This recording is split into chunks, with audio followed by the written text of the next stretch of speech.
Bonjour à tous et bienvenue dans cet épisode dédié à un sujet puissant, maîtriser l'art du détachement.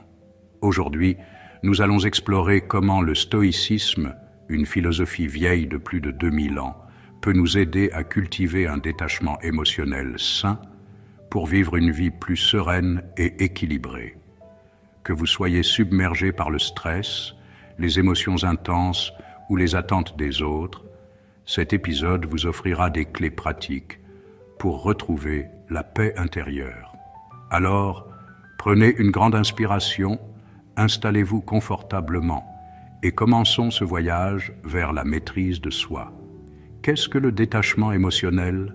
Ce n'est pas devenir froid ou insensible, mais apprendre à ne pas laisser nos émotions nous contrôler.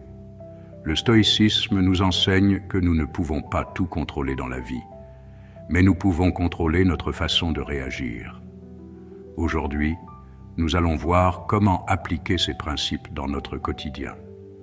Vous pouvez vous abonner et activer la cloche de notification. Section 1. Qu'est-ce que le détachement émotionnel ? Le détachement émotionnel, c'est l'art de prendre du recul face à nos émotions, sans les réprimer ni les ignorer. Imaginez-vous comme un observateur de vos pensées et sentiments, un peu comme si vous regardiez des nuages passer dans le ciel. Ils sont là, mais ils ne vous définissent pas. Le stoïcisme, fondé par des penseurs comme Zénon de Citium et popularisé par Marc Aurèle ou Sénèque, nous invite à faire la distinction entre ce qui dépend de nous et ce qui ne dépend pas de nous. Par exemple, vous ne pouvez pas contrôler ce que quelqu'un pense de vous, mais vous pouvez contrôler votre réaction à cette opinion.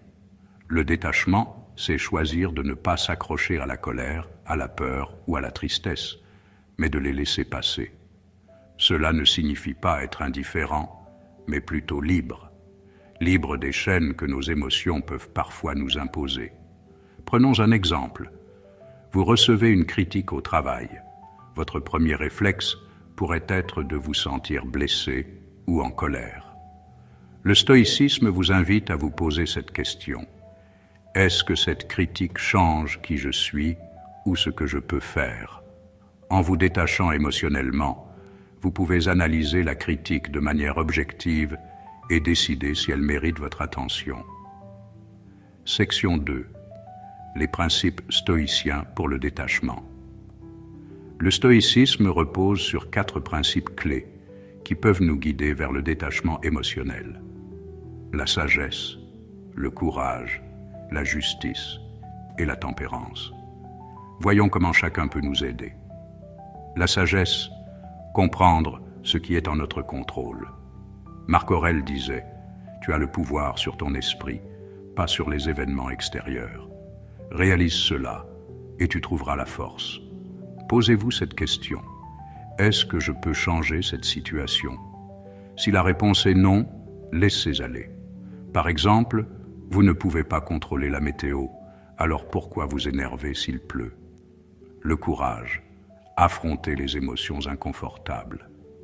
Le détachement ne signifie pas éviter la douleur, mais l'accepter comme une partie de la vie. Quand vous ressentez de la tristesse, reconnaissez-la sans la laisser vous submerger. Dites-vous, c'est temporaire et je suis plus grand que cette émotion.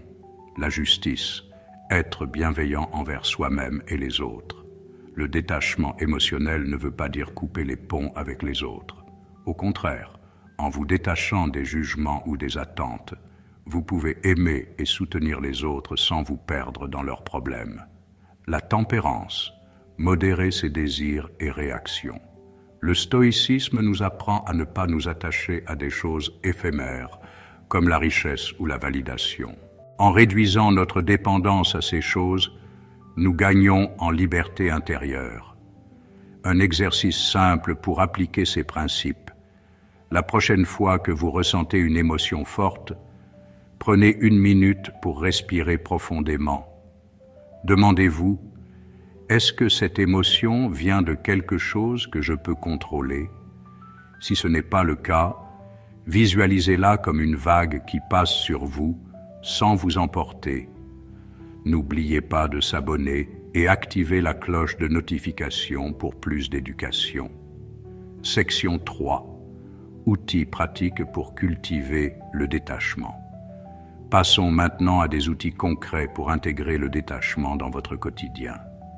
Voici 3 pratiques inspirées du stoïcisme que vous pouvez commencer dès aujourd'hui. La méditation de la vue d'en haut. Cette pratique consiste à imaginer votre vie depuis une perspective plus large, comme si vous observiez la Terre depuis l'espace. Vos problèmes, vus de loin, semblent soudain plus petits. Marc Aurèle utilisait cette technique pour relativiser ses soucis. Essayez ceci. Chaque matin, prenez 5 minutes pour visualiser votre place dans l'univers. Cela vous aide à lâcher prise sur les petites frustrations, l'amor fati, aimer son destin. Ce concept stoïcien signifie accepter tout ce qui arrive, même les épreuves, comme une opportunité de grandir.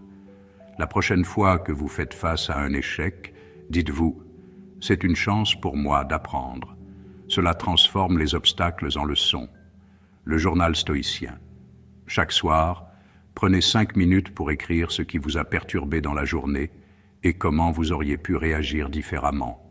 Par exemple, j'étais frustré par le retard de mon collègue. La prochaine fois, je me rappellerai que son retard ne définit pas ma journée. Ce journal renforce votre capacité à prendre du recul. Ces outils ne demandent pas beaucoup de temps, mais leur impact peut être immense. En les pratiquant régulièrement, vous développerez une résilience émotionnelle qui vous permettra de naviguer dans la vie avec plus de calme. Section 4. Les bénéfices du détachement. Alors, pourquoi adopter le détachement émotionnel? Parce qu'il vous libère. En cessant de vous accrocher à ce que vous ne pouvez pas contrôler, vous gagnez en clarté mentale, en paix intérieure et en énergie pour ce qui compte vraiment. Vous serez moins affecté par les jugements des autres, moins stressé par les imprévus et plus capable de profiter des moments présents. Le détachement, c'est aussi un cadeau que vous vous faites, celui de ne plus être esclave de vos émotions ou des circonstances. Comme le disait Épictète, ce ne sont pas les choses qui nous troublent, mais l'opinion que nous en avons. En changeant votre perspective, vous changez votre vie. Conclusion et appel à l'action. Nous voici à la fin de cet épisode sur l'art du détachement. Le stoïcisme nous rappelle que la vraie liberté vient de l'intérieur, de notre capacité à choisir comment nous réagissons au monde.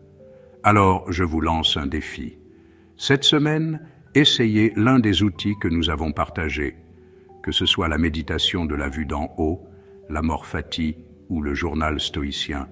Commencez petit et observez les changements dans votre vie. Si cet épisode vous a inspiré, partagez-le avec quelqu'un qui pourrait en bénéficier. Et dites-moi dans les commentaires, quelle pratique allez-vous essayer en premier? Merci d'avoir écouté. Et n'oubliez pas de vous abonner sur notre chaîne Chemin de Lumière. Vous avez le pouvoir de maîtriser vos émotions. À très bientôt pour un nouvel épisode.